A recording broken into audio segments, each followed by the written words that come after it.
Hello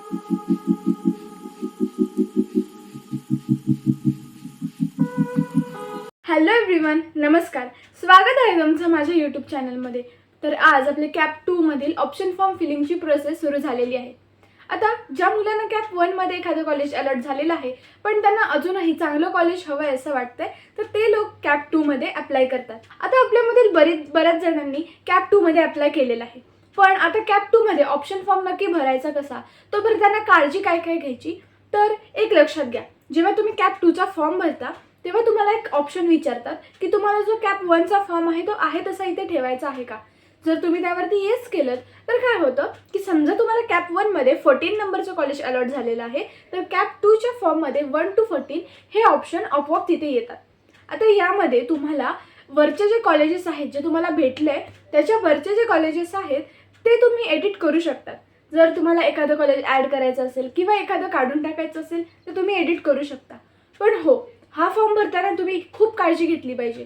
कारण की जर समजा कॅप 2 मध्ये तुम्हाला एखादं कॉलेज अलॉट झालं तर कॅप 1 मध्ये जी तुम्हाला सीट भेटलेली आहे ती आपोआप जाते आणि कॅप 2 मधलंच ॲडमिशन तुम्हाला घ्यावं लागतं. तर आता हे भरताना तुम्ही ह्याची काळजी घ्या की तुम्हाला कॅप 1 मध्ये जे कॉलेज भेटले त्यापेक्षा जास्त चांगली कॉलेजेस कॅप 2 च्या लिस्टमध्ये टाका. कारण की जेव्हा तुम्ही कॅप 2 मध्ये जाताय तेव्हा ऑब्व्हियसली तुम्ही बेटरमेंट करताय. आता बेटरमेंट म्हणजे जे तुम्हाला असं वाटतंय की कॅप 1 मध्ये जे मला भेटले त्याच्यापेक्षा आणखी चांगले कॉलेजेस आहेत. म्हणजेच कॅप 1 मध्ये मला एखादं कॉलेज भेटले पण ह्याच्यापेक्षा आणखी चांगलं कॉलेज मला कोणतं पाहिजे हे तुम्ही कॅप 2 च्या लिस्टमध्ये टाका. असं नको की कॅप 1 मध्ये जे कॉलेज भेटले त्यापेक्षा हायर कॉलेजेस हे आहेत आणि मी हेच टाकणार आहे, मग ब्रांच कोणती असू दे, असं काही नाही. तुम्हाला जे कॉलेज पाहिजे, तुम्हाला जे असं वाटतंय जे कॅप 1 मध्ये तुम्हाला भेटलंय पण त्यापेक्षा अजून तुम्हाला चांगले कॉलेजेस पाहिजेत तर तुम्ही कॅप 2 मध्ये जा. म्हणजे थोडक्यात आपण बेटरमेंट करतोय. बेटरमेंट म्हणजे काय, तर कॅप 1 मध्ये आपल्याला जे भेटले त्यापेक्षा बेटर म्हणजे चांगले कॉलेजेस आपल्याला इथे अप्लाय करायचे आहेत. आता हे अप्लाय करताना बऱ्याच जणांना डाऊट असतो की समजा मी कॅप 2 मध्ये अप्लाय केलं पण आपल्याला कॅप 2 मध्ये कोणती सीट अलॉट झाली नाही तर माझी कॅप 1 च्या सीटचं काय होणार.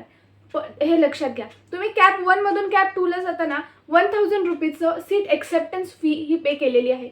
म्हणजेच काय, तर तुमचं कॅप 1 ची जी सीट आहे ती तुमची तिथे रिझर्व झालेली आहे. सो जरी तुम्हाला कॅप 2 मध्ये कोणतेही कॉलेज अलॉट झालं नाही तरी तुमची कॅप 1 ची जी सीट आहे ती सेफ असणार आहे आणि ही तुमच्या सोबतच राहणार आहे. तुम्ही कॅप 2 चा फॉर्म भरताना अशी लिस्ट टाकली की जी कॅप 1 मध्ये भेटलेल्या कॉलेजेसपेक्षा खालचे कॉलेजेस आहेत तर हे थोडंसं रिस्की राहील. कारण की कॅप 2 मध्ये जर तुम्ही कॅप 1 मध्ये भेटलेल्या कॉलेजेसपेक्षा लोअर कॉलेजेस टाकले आणि ते तुम्हाला अलॉट झाले तर तुमचं खूप नुकसान होऊ शकतं. तुम्हाला चांगलं कॉलेज सोडून एका खालच्या कॉलेजमध्ये जावं लागेल. त्यामुळे कॅप 2 चा फॉर्म भरताना खूप काळजीपूर्वक भरायचा आहे.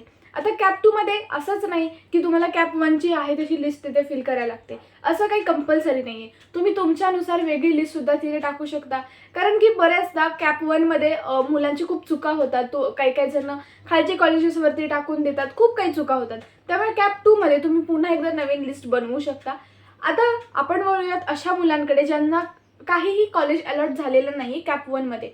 तर ह्या मुलांनी काय करायचंय की आता त्यांची कॅप 1 मध्ये नक्कीच काहीतरी चूक झालेली आहे ऑप्शन फॉर्म फिल करताना. काही काही मुलांनी आपल्या कट ऑफ पेक्षा खूप हायर कॉलेजेस ऑप्शन लिस्टमध्ये टाकले होते. त्यामुळे काय झालं की त्यांना कोणतंच ऑप्शन भेटलं नाही आणि त्यामुळे त्यांना कॉलेज अलॉटच झाले नाही. आता कॅप 2 मध्ये अशा मुलांनी फॉर्म भरताना खूप काळजी घेतली पाहिजे. तुम्ही तुमच्या पर्सेंटाईलच्या रेंजमधले कॉलेजेस तिथे टाका. हां, टॉपचे कॉलेजेस तुम्ही टाका, नो प्रॉब्लेम. पण त्याचसोबत जे तुमच्या पर्सेंटाईलच्या रेंजमध्ये आणि त्याचसोबत तुम्हाला कोणती ब्रांच पाहिजे, तुमच्यासाठी कोणतं कॉलेज सोयीस्कर आहे ते कॉलेजेस तिथे टाका. आणि कॅप 2 हा खरंच खूप इम्पॉर्टंट असतो. कारण की काही वेळा कॅप 1 मध्ये जे सीट्स राहिलेले असतात ते कॅप 2 मध्ये पटकन भरून जातात. त्यामुळे काय होतं की कट ऑफ काही काहींना कमी होतो. तर हा कट ऑफ कमी झाला म्हणजेच काय की त्या पर्टिक्युलर कॉलेजमध्ये त्या ब्रांचमध्ये शेवटचा मुलगा किती पर्सेंटाईलचा होता तो तुम्हाला तिथे कट ऑफ दिसतो. आता काही वेळा तो 92 असू शकतो, काही वेळा 94 असू शकतो. आता काही जणांना प्रश्न पडेल की एवढा फरक कसा काय, तर लक्षात घ्या. आता कॅप 1 मध्ये एखाद्या मुलाला एखाद्या कॉलेजमध्ये 92 पर्सेंटाईलला शेवटची सीट भेटली. म्हणजेच काय, तर कॅप 1 मध्ये त्या कॉलेजचा आणि त्या ब्रांचचा कट ऑफ होता 92 पर्सेंटाईल. पण असं होतं की मुलांच्या कॅप 1 मध्ये फॉर्म भरताना चुकलेले असतात. आता कॅप 2 मध्ये जेव्हा ते करेक्ट फॉर्म भरतात तेव्हा कॅप 1 मध्ये राहिलेल्या सीट्स त्यांना अलॉट होतात.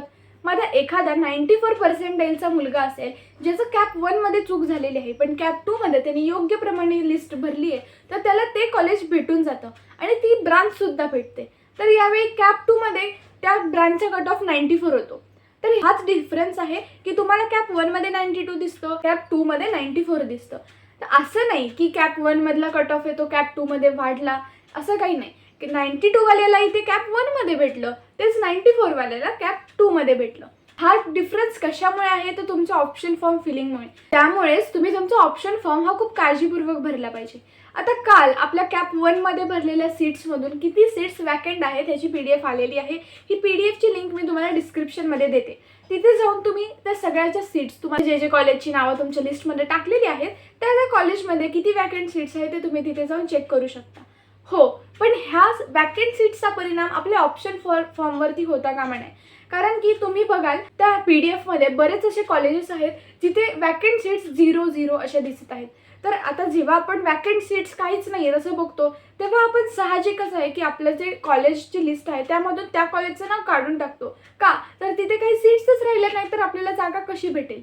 पण असं नसतं. एक लक्षात घ्या, पर्टिक्युलर कॉलेजमध्ये जर का 0 सीट्स वॅकंट आहेत कॅप राऊंड 1 मधून, तर कॅप राऊंड 1 मध्ये ज्या मुलांना ते कॉलेज भेटलेलं आहे ते सुद्धा बेटरमेंटला जातच असतील. त्यामुळे कॅप 2 मध्ये त्या सीट सुद्धा वॅकंट होतातच.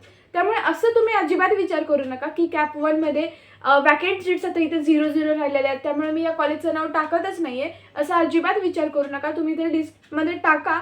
मी हेच सांगते की त्या PDFचं किंवा त्या ज्या वॅकंट सीट्स आहेत त्याचा परिणाम आपल्या लिस्टवरती नाही व्हायला पाहिजे. कारण की बरीच मुलं बेटरमेंटला जातात. आता COEP VJTI मध्ये जी मुलं असतात ती ऑब्व्हियसली IIT JEE दिलेलीच असते. आता अशा मुलांना IIT NITs मिळालेले असतात त्यामुळे ते तिथे आपले ॲडमिशन ऑब्व्हियसली कन्फर्म करतात आणि त्यामुळे ह्या ज्या COEP VJTI मध्ये त्यांना सीट्स भेटलेल्या आहेत त्या पुन्हा वेकंट होतात. त्यामुळे पुन्हा आपल्याला स्पॉट राऊंडला सुद्धा जागा भेटतं. त्यामुळे आपल्याला पूर्ण शेवटपर्यंत ट्राय करायचं आहे. कॅप 1 मध्ये जर तुम्हाला कोणतंही कॉलेज भेटलं नसेल, कॅप 2 मध्ये छान अशी लिस्ट तयार करा आणि त्यामुळे कॅप 2 मध्ये जर तुम्हाला लिस्ट भेटली तर ती most of the time confirm होते. कारण कॅप 3 मध्ये एवढा काही फरक पडत नाही. तुम्हाला कॅप 2 मध्ये जे कॉलेज भेटलेलं असतं ते ऑलमोस्ट कन्फर्म असतं. सो कॅप 3 पर्यंत जरी तुम्ही ट्राय केलं नो प्रॉब्लेम. आणि त्यानंतर तुम्हाला अजून खूप बेस्ट कॉलेज पाहिजे असेल तर तुम्ही त्या कॉलेजमध्ये स्पॉट राऊंडमध्ये सुद्धा जाऊ शकता. त्याचे डेट्स कॉलेज त्यांच्या साईटवरती देतच.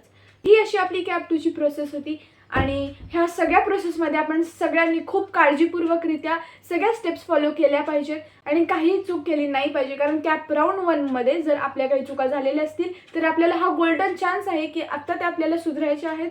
आणि त्यामुळे तुम्ही सर्वांनी आता छान असा ऑप्शन फॉर्म फिल करायचा आहे. आणि एक लक्षात घ्या, ऑप्शन फॉर्म भरताना जास्त घाई करायची नाही आहे आणि जास्त टेन्शन सुद्धा घ्यायचं नाही आहे. कारण की आपल्याला कॅप राऊंड 1 मध्ये जर कॉलेज भेटलेलं आहे तर ऑब्व्हियसली आपण त्याच्या बेटर कॉलेजेससाठी ते अप्लाय करतोय.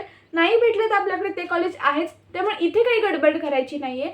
आणि फॉर्म भरताना तुम्ही शक्यतो असं ट्राय करा की तुम्ही दिवसा भराल. जास्त क्राऊडी टाईम असतात त्यावेळेस भरू नका. कारण की खूप सर्व्हरवरती लोड येतो. कॅप राऊंड 1 मध्ये बऱ्याच मुलांना लोड आला होता, एरर दाखवत होतो. सो खूप वेळ त्याच साईटवरती आपण राहिलो तर ते रिफ्रेश होतं आणि त्यामुळे आपल्याला फॉर्म भरताना त्रास होऊ शकतो. आता आय होप तुम्हाला ही सगळी प्रोसेस नीट समजली असेल. तुम्हाला काही डाऊट्स असतील तर तुम्ही मला कमेंट्समध्ये विचारा. मी त्याला नक्की प्रयत्न करेन रिप्लाय करायचा.